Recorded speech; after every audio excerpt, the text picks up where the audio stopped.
முஸ்தபா, ஜெகநாத் மிஸ்ரா, ஷெரீப் போன்றவங்கெல்லாம் மாற்று கட்சியை சேர்ந்தவங்க, அரசியல் கட்சி நடத்துகிறாங்க. அவங்களையும் அவர் தாவேகா வேட்பாளராட்டே போட்டிருக்காரு.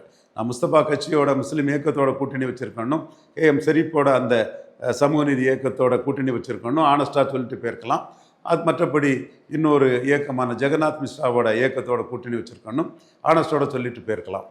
அதுவும் தாவேகா வேட்பாளர் மாதிரி ஒரு மோசடி அவங்க பண்ணியிருக்காங்கன்னா 214க்கு அவங்க படாத பாடுபட்டிருக்காங்க, ரொம்ப சிரமப்பட்டிருக்காங்க, வலைவீசி வேட்பாளர்களை தேடி இருக்காங்கங்கிறது தெள்ள தெளிவாக தெரியுது.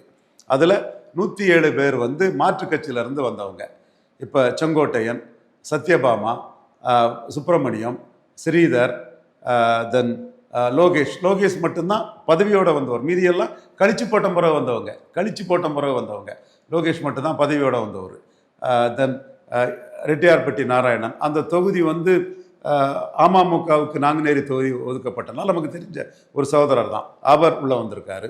ஆர்எஸ் முருகன், அவர் ஜெயலலிதா பீரியடில் டிக்கெட் கேட்டு அவருக்கு டிக்கெட் இல்லை, மாவட்ட செயலாளருக்கு அந்த தொகுதி கொடுக்கப்பட்டனால ஆர்எஸ் முருகன் அவர் வந்திருக்கிறாரு. இப்படி நமக்கு தெரிஞ்சே இந்த மாதிரி பிஎஸ் பாபு, ஜேசிடி பிரபாகர், இப்படி எடப்பாடியால் ஓரங்கட்டப்பட்டவங்க தான், எடப்பாடியால் கழிச்சு போட்டப்பட்டவங்க தான் அவரோட வேட்பாளர்களில் ஒரு 40 விழுக்காடுக்கு மேலே இருக்காங்க.